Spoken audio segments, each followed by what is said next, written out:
2018 ഇറങ്ങിയ ഒരു അടിപൊളി ആക്ഷൻ സയൻസ് ഫിക്ഷൻ സിനിമയാണ് കോങ് സ്കൾ ഐലൻഡ്. കുറച്ചുപേര് വിചിത്രമായ ഒരു ദ്വീപിൽ അകപ്പെട്ടു. പല തരത്തിലുമുള്ള രാക്ഷസ ജീവികൾ കൊണ്ട് നിറഞ്ഞതായിരുന്നു ആ ദ്വീപ്. അങ്ങനെ എല്ലാവരും ആ ദ്വീപിൽ നിന്നും രക്ഷപ്പെടാൻ ശ്രമിക്കുന്നതും അതിനിടയിൽ സംഭവിക്കുന്ന സാഹസികതകളുമാണ് സിനിമയുടെ ഇതിവൃത്തം.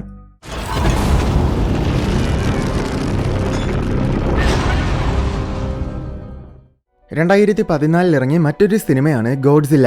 അതിന്റെയും കോങ്ങിന്റെയും കഥകൾ തമ്മിൽ കണക്റ്റഡ് ആണ്. അതുകൊണ്ട് അത് കണ്ടിട്ടില്ലെങ്കിൽ കോങ്ങിന്റെ കഥ പൂർണ്ണമായും നിങ്ങൾക്ക് മനസ്സിലാകില്ല. ഗോഡ്സില്ലയുടെ വീഡിയോ ഓൾറെഡി ചെയ്തിട്ടുണ്ട്. കാണണമെങ്കിൽ അതിന്റെ ലിങ്കും ഡിസ്ക്രിപ്ഷനിൽ കൊടുത്തിട്ടുണ്ട്. 1944 അതായത് രണ്ടാം ലോക മഹായുദ്ധത്തിനിടയിൽ 2 പൈലറ്റ്സ് വഴിതെറ്റി ഏതോ ഒരു ദ്വീപിൽ വന്ന് ലാൻഡ് ചെയ്തു. അവര് രണ്ടുപേരും ശത്രുക്കളാണ്. വന്ന് ലാൻഡ് ചെയ്ത ഉടൻ തന്നെ അവര് തമ്മിൽ ഫൈറ്റ് ചെയ്യാൻ തുടങ്ങി. അങ്ങനെ അവര് ഫൈറ്റ് ചെയ്യുന്നതിനിടയിൽ അവിടെ ഒരു വലിയ രാക്ഷസ ജീവിയെത്തി. അത് വന്ന് അവരെ നോക്കി അലറി. 29 വർഷങ്ങൾക്ക് ശേഷമുള്ള രംഗമാണ് അടുത്തു കാണിക്കുന്നത്. മൊണാർക്കിന്റെ പ്രധാന സയന്റിസ്റ്റായ ബിൽ ഒരു ഗവൺമെന്റ് ഒഫീഷ്യലിനെ കാണാൻ യുഎസിലെ വാഷിംഗ്ടണിൽ വന്നിരിക്കുകയാണ്. അയാളുടെ അസിസ്റ്റന്റ് ബ്രൂക്സും കൂടെയുണ്ട്. ബില്ലിന്റെ ആൾക്കാർക്ക് കഴിഞ്ഞ ദിവസം ഒരു സാറ്റലൈറ്റ് ഇമേജ് കിട്ടി. ആ ചിത്രത്തിൽ പസഫിക് സമുദ്രത്തിൽ മറഞ്ഞു കിടക്കുന്ന ഒരു ദ്വീപ് കണ്ടു. പല പുരാണ കഥകളിലും ഇങ്ങനെ ഒരു ദ്വീപ് ഉള്ളതായിട്ട് പറഞ്ഞിട്ടുണ്ട്. എന്നാൽ ഈ ചിത്രം കണ്ടപ്പോഴാണ് അത് സത്യമാണെന്ന് ബോധ്യമായത്. സ്കൾ ഐലൻഡ് എന്നാണ് അതിന് നൽകിയിരിക്കുന്ന പേര്. പുരാണ കഥകൾ സത്യമാണെങ്കിൽ അവിടെ ഒരുപാട് അത്ഭുതങ്ങൾ മറഞ്ഞു കിടപ്പുണ്ട്. അതിനാൽ ബില്ലിനും മറ്റ് സയന്റിസ്റ്റുകൾക്കും അങ്ങോട്ട് ചെന്ന് പര്യവേഷണം നടത്താൻ ആവശ്യമായ സജ്ജീകരണങ്ങൾ ഒരുക്കി തരണമെന്ന് പറയാൻ വേണ്ടിയിട്ടാണ് ഇവര് ഒഫീഷ്യലിനെ കാണാൻ വന്നത്. ഒഫീഷ്യലാണെങ്കിൽ അത് സമ്മതിക്കുകയും ചെയ്തു. ഒപ്പം സയന്റിസ്റ്റുകൾക്ക് എസ്കോർട്ട് പോകാൻ വേണ്ടി കുറച്ച് പട്ടാളക്കാരെ അയക്കാമെന്നും ഒഫീഷ്യൽ പറഞ്ഞു. അടുത്ത് വിയറ്റ്നാമിലെ രംഗമാണ് കാണിക്കുന്നത്. ഇവിടെ ഇന്നലെ വരെ യുദ്ധം നടക്കുകയായിരുന്നു. എന്നാൽ ഇപ്പോൾ യുദ്ധമെല്ലാം അവസാനിച്ചിരിക്കുകയാണ്.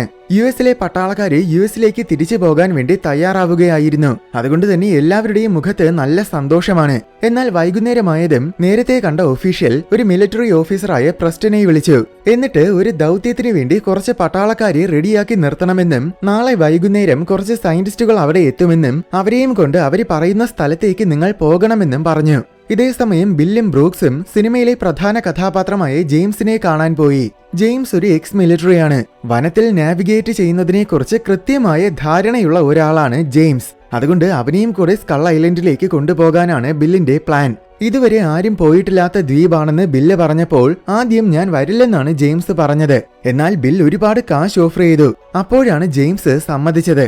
ശേഷം അടുത്ത ദിവസം വൈകുന്നേരമായപ്പോൾ എല്ലാവരും പ്രസ്റ്റന്റെ പക്കലെത്തി. അതിനിടയിൽ അവിടെ വീവർ വന്നു. ഇവൾ ഒരു വൈൽഡ് ലൈഫ് ഫോട്ടോഗ്രാഫറാണ്. ദ്വീപിൽ കാണുന്നതൊക്കെ റെക്കോർഡ് ചെയ്യാൻ ഒരാൾ വേണം. അതിനുവേണ്ടി ബില്ലാണ് ഇവളെ വിളിച്ചു വരുത്തിയത്. പ്രസ്റ്റൻ എല്ലാവരെയും കൊണ്ട് ഒരു വലിയ കപ്പലിൽ കയറി യാത്രയായി. കപ്പലിൽ വെച്ച് ബ്രൂക്സ് ദൗത്യത്തിനെ കുറിച്ച് വിവരിച്ചു കൊടുത്തു. പിന്നെ മിലിറ്ററിക്കാരുടെ ക്യാപ്റ്റനായ ചാപ്മാൻ മറ്റൊരു കാര്യം പറഞ്ഞു. എന്താണെന്നാൽ ഈ ദ്വീപിന് ചുറ്റും തീവ്രമായ വലിയൊരു കൊടുങ്കാറ്റ് വീശുന്നുണ്ട്. ആ കൊടുങ്കാറ്റ് കടന്നു പോകാൻ ഹെലികോപ്റ്റേഴ്സിന് മാത്രമേ സാധിക്കുകയുള്ളൂ. അല്ലാതെ കപ്പലിന് പറ്റില്ല. അതിനാൽ അവിടെ എത്തിയ ശേഷം പിന്നെ ഹെലികോപ്റ്റേഴ്സിലാണ് ദ്വീപിലേക്ക് പോകേണ്ടത്. അത് മാത്രമല്ല, കൊടുങ്കാറ്റിന്റെ ഇന്റർഫിയറൻസ് കാരണം ദ്വീപിൽ എത്തിക്കഴിഞ്ഞാൽ പിന്നെ പുറം ലോകവുമായിട്ട് കമ്മ്യൂണിക്കേറ്റ് ചെയ്യാനും കഴിയില്ല. അതുകൊണ്ട് എല്ലാവരും വളരെ ശ്രദ്ധയോടെ വേണം ദ്വീപിൽ പോകേണ്ടതെന്ന് ചാപ്മാൻ എല്ലാവർക്കും മുന്നറിയിപ്പ് നൽകി. ഒരാഴ്ചയുടെ യാത്രയ്ക്ക് ശേഷം അവര് ദ്വീപിന് സമീപമെത്തി. ദ്വീപിന് ചുറ്റും ഗംഭീരമായ കൊടുങ്കാറ്റ് കാണാം. എല്ലാവരും ഹെലികോപ്റ്റേഴ്സിൽ കയറി ദ്വീപിലേക്ക് പോയി. കൊടുങ്കാറ്റിലൂടെ പോകുന്ന സമയം ഹെലികോപ്റ്റേഴ്സ് എല്ലാം ഭയങ്കരമായിട്ട് കുലുങ്ങുന്നുണ്ടായിരുന്നു. അതുകണ്ട് സയന്റിസ്റ്റുകളൊക്കെ ശരിക്കും പേടിച്ചു. പക്ഷേ മിലിറ്ററിക്കാർക്ക് ഇതൊന്നും പുത്തരിയല്ല. അവര് വളരെ കൂളായിട്ടാണ് ഇരിക്കുന്നത്. കുറച്ച് മിനിറ്റുകൾ കൊണ്ട് തന്നെ ഹെലികോപ്റ്റേഴ്സ് കൊടുങ്കാറ്റ് കടന്ന് ദ്വീപിലെത്തി. മുഴുവൻ പച്ചപ്പ് കൊണ്ട് നിറഞ്ഞ വളരെ മനോഹരമായ ദ്വീപാണിത്. ദ്വീപിലെത്തിയ ഉടൻ തന്നെ സയന്റിസ്റ്റുകൾ ഹെലികോപ്റ്ററിലിരുന്ന് ദ്വീപിൽ ചെറിയ ചെറിയ ബോംബുകൾ ഇടാൻ തുടങ്ങി. ബോംബ് പൊട്ടുമ്പോൾ ദ്വീപ് മുഴുവൻ വൈബ്രേഷൻസ് ഉണ്ടാകും. ആ വൈബ്രേഷൻസ് ഡിറ്റക്ട് ചെയ്യുമ്പോൾ ദ്വീപിന്റെ ഉപരിതലം മാപ്പ് ചെയ്യാൻ കഴിയും. അങ്ങനെ അവര് ബോംബുകൾ ഇടുന്നതിനിടയിൽ പെട്ടെന്ന് അവിടെ വളരെ വലിയൊരു കുരങ്ങ് വന്നു. മനുഷ്യരൊക്കെ അതിന്റെ മുന്നിൽ ഉറുമ്പുകളെ പോലെയാണ്. അത്രയും ബ്രഹ്മാണ്ഡമായ കുരങ്ങാണത്. അത് വന്ന് ഹെലികോപ്റ്റേഴ്സിനെയൊക്കെ തകർക്കാൻ തുടങ്ങി. എല്ലാവരും അത് കണ്ട് ഞെട്ടിപ്പോയി. മിലിറ്ററിക്കാരെ തുരുതുരാൻ അതിനെ വെടിവെച്ചു. പക്ഷെ അതൊന്നും കുരങ്ങിന്റെ രോമത്തിൽ പോലും ഏൽക്കുന്നില്ല. പക്ഷെ ഇടയ്ക്ക് ഒരു ഹെലികോപ്റ്ററിന്റെ ബ്ലേഡ് കൊണ്ടത് കാരണം കുരങ്ങിന്റെ കയ്യിൽ ഒരു ചെറിയ മുറിവ് പറ്റി. അപ്പോൾ ദേഷ്യം വന്ന കുരങ്ങ് അലറിക്കൊണ്ട് വീണ്ടും ഹെലികോപ്റ്റേഴ്സിനെയൊക്കെ ആക്രമിച്ചു. ഒടുവിൽ എല്ലാ ഹെലികോപ്റ്റേഴ്സിനെയും അടിച്ച് തള്ളിയിട്ട ശേഷമാണ് കുരങ്ങ് അവിടുന്ന് പോയത്. നിലം പതിച്ചതിൽ ചില ഹെലികോപ്റ്റേഴ്സിലുള്ളവര് രക്ഷപ്പെട്ടു. അതിൽ ഭൂരിപക്ഷം പേരും ഒരു നദിക്കരികിൽ ഒരുമിച്ചുകൂടി. ആ കൂട്ടത്തിലാണ് പ്രസ്റ്റൺ. ബാക്കിയുള്ളവരാണെങ്കിൽ കാടിന്റെ മറ്റൊരു ഭാഗത്തിൽ ഒരുമിച്ചുകൂടി. ആ കൂട്ടത്തിലാണ് ജെയിംസ് ഉണ്ടായിരുന്നത്. അവര് റേഡിയോ വഴി മറ്റുള്ളവരെ കോണ്ടാക്ട് ചെയ്യാൻ നോക്കി, പക്ഷേ സിഗ്നൽ കിട്ടുന്നില്ല. പിന്നെ അവര് മറ്റുള്ളവരെ തേടി കാട്ടിലൂടെ നടക്കാൻ തുടങ്ങി. ഇതേ സമയം ചാപ്മാന്റെ ഹെലികോപ്റ്റർ മാത്രം നിയന്ത്രണം തെറ്റി ദ്വീപിന്റെ വെസ്റ്റ് ഭാഗത്തിൽ ചെന്ന് വീണു. ചാപ്മാൻ ഒഴികെ ആ ഹെലികോപ്റ്ററിൽ ഉണ്ടായിരുന്ന ബാക്കി എല്ലാവരും കൊല്ലപ്പെട്ടു. കുറച്ചു കഴിഞ്ഞപ്പോൾ പ്രസ്റ്റൺ ചാപ്മാനെ കോണ്ടാക്ട് ചെയ്തു. തന്റെ കൂടെയുള്ള കുറെ പട്ടാളക്കാരെ കൊന്നതിൽ ഇപ്പോൾ പ്രസ്റ്റന് രാക്ഷസ കുരങ്ങിനോട് അടങ്ങാത്ത പകയാണ്. എങ്ങനെയെങ്കിലും അതിനെ കൊന്നേ പറ്റൂ എന്നാണ് പ്രസ്റ്റൺ ചിന്തിക്കുന്നത്. ചാപ്മാന്റെ ഹെലികോപ്റ്ററിൽ വളരെ പവർഫുൾ ആയ ഒരുപാട് ബോംബുകളുണ്ട്. അതുപയോഗിച്ച് രാക്ഷസ കുരങ്ങിനെ കൊല്ലാനാണ് പ്രസ്റ്റന്റെ പ്ലാൻ. അതിനാൽ ഞങ്ങൾ എല്ലാവരും കൂടെ അങ്ങോട്ട് വരാമെന്നും തൽക്കാലം നീ അവിടുത്തെ പരിസരം മൊത്തം ഒന്ന് നിരീക്ഷിച്ചു വെക്കാനും പ്രസ്റ്റൺ ചാപ്മാനോട് പറഞ്ഞു. അത് പറഞ്ഞു തീർന്നതും സിഗ്നല് കട്ടാവുകയും ചെയ്തു. അങ്ങനെ ചാപ്മാൻ അവിടെ കറങ്ങി നടന്ന് സമീപ പരിസരങ്ങളൊക്കെ നിരീക്ഷിക്കാൻ തുടങ്ങി. ഇവിടെ ജെയിംസും കൂട്ടരും കാട്ടിലൂടെ നടക്കുന്നതിനിടയിൽ ബ്രൂക്സ് ചില കാര്യങ്ങൾ പറഞ്ഞു. സംഭവം ഇവിടെ രാക്ഷസ ജീവികൾ ഉണ്ടായിരിക്കുമെന്ന കാര്യം യഥാർത്ഥത്തിൽ നേരത്തെ തന്നെ ബിൽ പ്രെഡിക്റ്റ് ചെയ്തിരുന്നു. അതുമാത്രമല്ല, മറ്റൊരു കാര്യം, ബില്ലിന്റെ നിഗമനമനുസരിച്ച് ഭൂമിയുടെ കോർ ഭാഗം പൊള്ളയാണ്. രാക്ഷസ ജീവികളൊക്കെ അവിടെയാണ് ജീവിക്കുന്നത്. ഇതൊക്കെ കേട്ടപ്പോൾ ബിൽ ഒരു മണ്ടൻ തന്നെന്ന് ജെയിംസിന് തോന്നി. അങ്ങനെ അവര് നടക്കുന്നതിനിടയിൽ ഒരിടത്തെത്തിയപ്പോൾ ഒരു വലിയ കാട്ടുപോത്തിനെ കണ്ടു. പെട്ടെന്ന് എല്ലാവരും അതിന് നേർക്ക് തോക്ക് ചൂണ്ടി. പക്ഷേ ഭാഗ്യത്തിന് അത് നിരുപദ്രവകാരിയായിരുന്നു. അതവരെ ഒന്നും ചെയ്യാതെ അവിടുന്ന് പോയി. ഈ സമയം പ്രസ്റ്റനും കൂട്ടരും ചാപ്മാന്റെ പക്കലേക്ക് പോവുകയായിരുന്നു. ഇടയ്ക്കൊരു മുളങ്കാട്ടിൽ കയറിയപ്പോൾ ഒരു വലിയ ചിലന്തി അവരെ ആക്രമിക്കാൻ വന്നു. അതിനൊരു 10 നില കെട്ടിടത്തിന്റെ അത്ര ഉയരമെങ്കിലും ഉണ്ടായിരിക്കും. രണ്ടുപേരെ അത് കൊന്നുകളയുകയും ചെയ്തു. അവരതിനെ കുറെ വെടിവെച്ച് നോക്കി. പക്ഷെ അതൊരുപാട് മുകളിലായതുകൊണ്ട് കൃത്യമായിട്ട് അതിനെ വെടിവെക്കാൻ പറ്റുന്നില്ല. അപ്പോൾ ഇതിന്റെ കാലുകൾ വെട്ടിക്കളയാമെന്ന് ഒരു സോൾജർ പറഞ്ഞു. അത് നല്ല ഐഡിയ ആണെന്ന് തോന്നിയതിനാൽ ഉടനെ എല്ലാവരും കൂടെ അതിന്റെ കാലുകളൊക്കെ വെട്ടിക്കളഞ്ഞു. അങ്ങനെ അത് വന്ന് നിലം പതിച്ചു. പിന്നെ അവര് നിസ്സാരമായിട്ട് അതിനെ വെടിവെച്ച് കൊന്നുകളഞ്ഞു. ഇവിടെ ജെയിംസും കൂട്ടരും ഇപ്പോഴും കാട്ടിലൂടെ നടക്കുകയാണ്. ഒരിടത്തെത്തിയപ്പോൾ നശിച്ചു കിടക്കുന്ന പഴയൊരു അമ്പലത്തിലെത്തി. അത് കണ്ട് എല്ലാവരും അമ്പരന്ന് പോയി. കാരണം പണ്ടിവിടെ ആൾതാമസമുണ്ടായിരുന്നുവെന്നാണ് അതിന്റെ അർത്ഥം. കൗതുകത്തോടെ അവരതിന്റെ ഉള്ളിൽ കയറിയതും പെട്ടെന്ന് കുറെ ആദിവാസികൾ വന്ന് അവരെ വളഞ്ഞു. എന്തു ചെയ്യണമെന്നറിയാതെ ജെയിംസും കൂട്ടരും പകച്ചുപോയി. എന്നാൽ ആദിവാസികൾക്കിടയിൽ ഹാങ്ക് എന്നൊരു വൃദ്ധനും കൂടെ ഉണ്ടായിരുന്നു.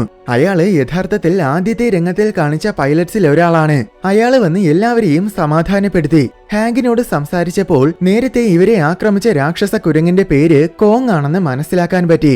ഈ സമയം ചാപ്മാൻ വെള്ളം കുടിക്കാൻ വേണ്ടി ഒരു നദിക്കരികിൽ നിന്നു. കുറച്ചു കഴിഞ്ഞതും അവിടെ കോങ് എത്തി. അത് നേരത്തെ പറ്റിയ മുറിവ് കഴുകാൻ വേണ്ടി വന്നതാണ്. അതിനെ കണ്ടതും ചാപ്മാൻ ഓടി ഒരു കല്ലിന് പിന്നിൽ ഒളിച്ചിരുന്നു. കോങ് മുറിവ് കഴുകുന്നതിനിടയിൽ ഒരു ഭീമാകാരമായ കണവ കോങ്ങിനെ ആക്രമിക്കാൻ വന്നു. എന്നാൽ കോങ് ആണെങ്കിൽ ആ കണവയെ ചവിട്ടി മെതിച്ച് കൊന്നുകളഞ്ഞു. എന്നിട്ട് അതിനെ എടുത്തു തിന്നാനും തുടങ്ങി. ഇവിടെ ജെയിംസിനെയും കൂട്ടരെയും ഹാങ്ക് ആദിവാസികളുടെ ഗ്രാമത്തിൽ കൊണ്ടുവന്നു.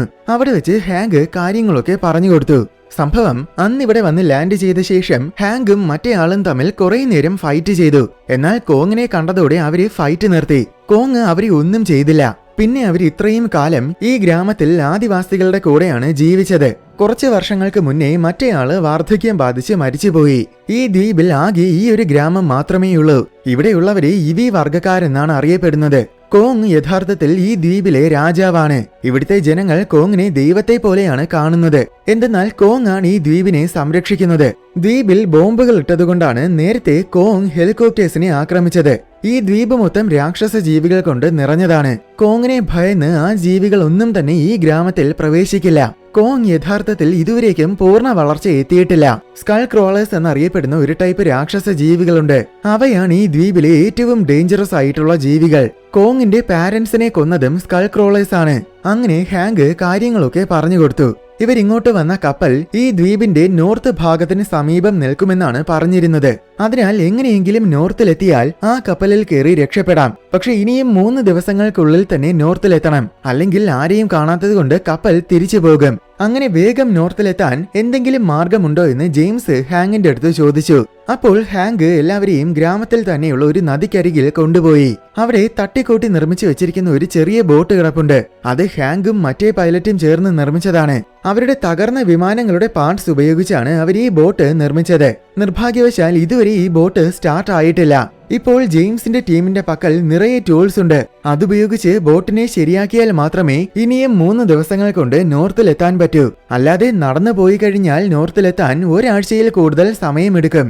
അങ്ങനെ എല്ലാവരും കൂടെ വേഗം ആ ബോട്ടിനെ ശരിയാക്കാൻ തുടങ്ങി. ഈ സമയം കോങ് ആണെങ്കിൽ ചില സ്കൾ ക്രോളേഴ്സുമായിട്ട് ഫൈറ്റ് ചെയ്യുകയായിരുന്നു. കുറച്ചു നേരത്തെ ഫൈറ്റിനൊടുവിൽ കോങ് നിസാരമായിട്ട് തന്നെ ആ സ്കൾ ക്രോളേഴ്സിനെ കൊന്നുകളഞ്ഞു. ഇവിടെ പ്രസ്റ്റനും കൂട്ടരും ഇപ്പോഴും കാട്ടിലൂടെ നടക്കുകയാണ്. യാത്രക്കിടയിൽ അവര് വിചിത്രമായ പലതരം ജീവികളെയും കാണുന്നുണ്ട്. ഒരിടത്തെത്തിയപ്പോൾ കോങ്ങിന്റെ കൈയടയാളം രക്തം കൊണ്ട് പതിഞ്ഞു കിടക്കുന്നത് കണ്ടു. അത് നേരത്തെ പറ്റിയ മുറിവ് കാരണമാണെന്ന് അവർക്ക് മനസ്സിലായി. അപ്പോൾ കോങ്ങിന്റെ ദേഹത്ത് മുറിവ് പറ്റുമെങ്കിൽ തീർച്ചയായും നമുക്കതിനെ കൊല്ലാനും കഴിയുമെന്ന് പ്രസ്റ്റൻ പറഞ്ഞു. ഇവിടെ ചാപ്മാൻ ഇപ്പോഴും വെസ്റ്റിലൂടെ നടക്കുകയായിരുന്നു. അവൻ ഇടയ്ക്കിടയ്ക്ക് പ്രസ്റ്റനെ കോണ്ടാക്ട് ചെയ്യാൻ ശ്രമിക്കുന്നുണ്ട്. പക്ഷെ ഒരിക്കലും സിഗ്നല് കിട്ടുന്നില്ല. ഒരിടത്തെത്തിയപ്പോൾ മരം പോലത്തെ ഒരു വലിയ ജീവിയെ കണ്ടു. പക്ഷെ അത് അവനെ ഒന്നും ചെയ്യാതെ അവിടുന്ന് പോയി. ഉടനെ ഒരു സ്കൾ ക്രോളർ പിന്നിലൂടെ വന്ന് അവനെ പിടിച്ചു. ഇവിടെ ജെയിംസും കൂട്ടരും രാത്രിയോടെ ബോട്ട് ശരിയാക്കി. ശേഷം അടുത്ത ദിവസം രാവിലെ തന്നെ അവര് ബോട്ടിൽ കയറി യാത്രയായി. ഹാങ്കും കൂടെ പോകുന്നുണ്ട്. യാത്രക്കിടയിൽ അവർക്ക് പ്രസ്റ്റനെ കോണ്ടാക്ട് ചെയ്യാൻ പറ്റി. പ്രസ്റ്റൻ ഒരു ഫ്ലെയർ ഉപയോഗിച്ച് അവര് നിൽക്കുന്ന ലൊക്കേഷൻ കാണിച്ചു കൊടുത്തു. അങ്ങനെ അത് കണ്ട് സന്തോഷിക്കുന്നതിനിടയിൽ വിചിത്രമായ കുറെ പക്ഷികൾ വന്ന് ജെയിംസിന്റെ കൂടെയുള്ള ഒരാളെ തൂക്കിയെടുത്തോണ്ട് പോയി. സെക്കൻഡുകൾക്കുള്ളിൽ അയാളെ ആകാശത്തിൽ വെച്ച് തന്നെ പക്ഷികളെല്ലാം കൂടെ കടിച്ചു വലിച്ചു കീറി തിന്നുകയും ചെയ്തു. അത് കണ്ട് ബോട്ടിലിരുന്ന എല്ലാവരും ആകെ പകച്ചുപോയി. ശേഷം അവര് പ്രസ്റ്റന്റെ പക്കലെത്തി. എല്ലാവരും കൂടെ ബോട്ടിൽ കയറി വേഗം നോർത്തിലേക്ക് പോകാമെന്ന് ജെയിംസ് പറഞ്ഞു. എന്നാൽ ചാപ്മാൻ വെസ്റ്റിലുണ്ടെന്നും ആദ്യം അവനെ ചെന്ന് രക്ഷിക്കണമെന്നുമാണ് പ്രസ്റ്റൻ പറയുന്നത്. കോങ്ങിനെ കൊല്ലാനുള്ള പ്ലാൻ ഒന്നും തൽക്കാലം പ്രസ്റ്റൻ പറഞ്ഞില്ല. പക്ഷേ പ്രശ്നം എന്താണെന്നാൽ വെസ്റ്റിലാണ് സ്കൾ ക്രോളേഴ്സ് ഉള്ളത്. അവിടെ പോയിട്ടുള്ള ആരും തന്നെ ഇതുവരെ തിരിച്ചു വന്നിട്ടില്ല.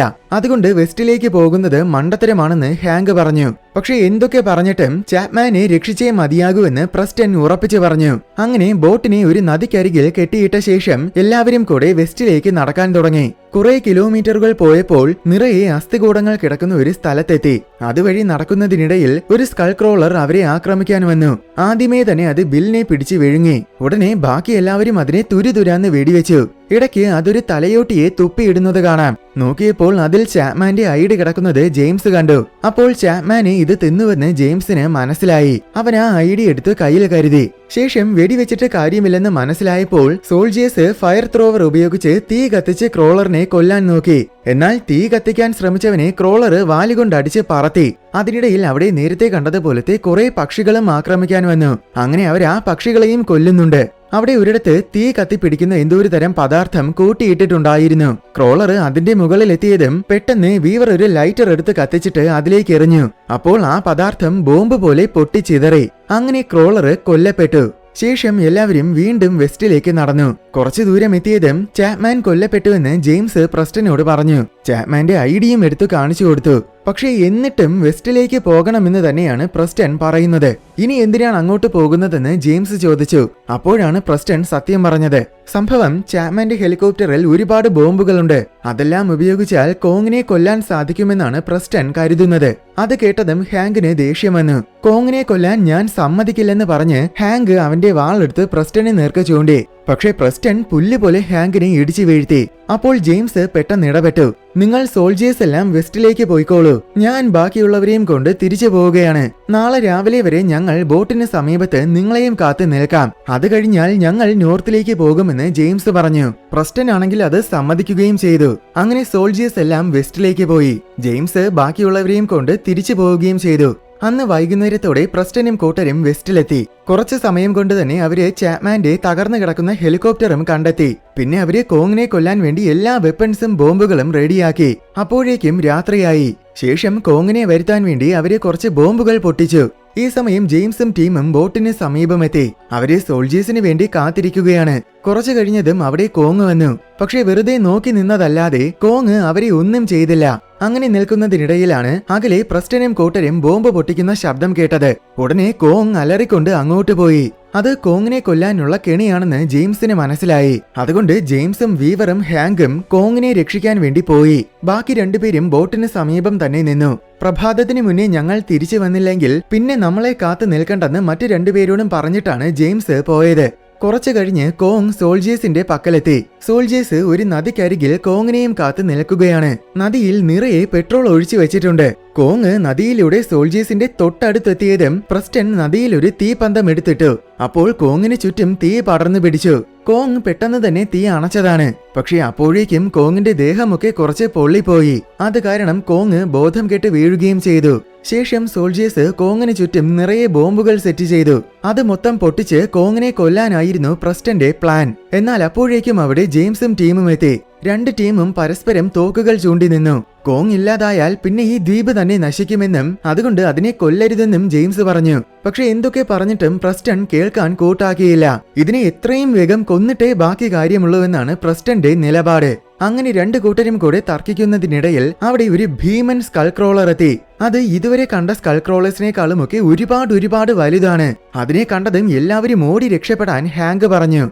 അങ്ങനെ എല്ലാവരും അവിടെ ഓടി. എന്നാൽ പ്രസ്റ്റൺ മാത്രം അവിടെ തന്നെ നിന്നു. അപ്പോഴാണ് കോങ് ഉണർന്നത്. കണ്ണു തുറന്ന ഉടനെ മുന്നിൽ കണ്ടത് പ്രസ്റ്റനെയാണ്. അതിനാൽ ഒറ്റ ഇടിയിൽ തന്നെ കോങ് പ്രസ്റ്റനെ ചമ്മന്തിയാക്കി. പിന്നെ അത് ക്രോളറുമായിട്ട് ഫൈറ്റ് ചെയ്യാൻ തുടങ്ങി. പക്ഷെ ക്രോളർ പുഷ്പം പോലെ കോങ്ങിനെ ഇടിച്ചു വീഴ്ത്തി. പിന്നെ ചുറ്റും നോക്കിയപ്പോൾ ജെയിംസും കൂട്ടരും ഓടുന്നത് കണ്ടു. അപ്പോൾ ക്രോളറും അവരുടെ പിന്നാലെ ഓടി. അപ്പോഴേക്കും പ്രഭാതമായി. ഒടുവിൽ ഓടി അവര് നദിക്ക് സമീപമെത്തി. പക്ഷെ അവിടെ ബോട്ട് കാണാനില്ല. സംഭവം പ്രഭാതമായിട്ടും ഇവരെ കാണാത്തതുകൊണ്ട് മറ്റു രണ്ടുപേരും കൂടെ ബോട്ടും കൊണ്ടുപോയി. പിന്നെ അവര് നദിക്കരികിലൂടെ വീണ്ടും ഓടി. ക്രോളർ ഇപ്പോഴും അവരുടെ പിന്നാലെയുണ്ട്. ഇടയ്ക്ക് വീവർ മാത്രം വേറൊരു വഴിയിലൂടെ ഓടി. എന്നിട്ട് ഉയരമുള്ള ഒരു പാറക്കെട്ടിന് മുകളിൽ കയറി ഫ്ലെയർ ഗണ്ണ് വെടിവെച്ചു. ബാക്കിയുള്ളവര് തിരിഞ്ഞു നോക്കാതെ ഓടുകയാണ്. അവസാനം ക്രോളർ അവരുടെ തൊട്ടടുത്തെത്തിയതും പെട്ടെന്ന് കോങ് ചാടി വന്ന് ക്രോളറിനെ ഇടിച്ചു. പിന്നെ കോങ്ങും ക്രോളറും തമ്മിൽ പൊരിഞ്ഞ ഫൈറ്റായി. ക്രോളർ ഭയങ്കര വേഗത്തിലാണ് ചലിക്കുന്നത്. അതുകൊണ്ട് തന്നെ അതിനെ കൊല്ലാൻ അത്ര എളുപ്പമല്ല. ഇടയ്ക്ക് കോങ് ഒരു മരത്തിനെ വലിച്ചു പിഴുത് ആയുധമായിട്ട് ഉപയോഗിച്ചു.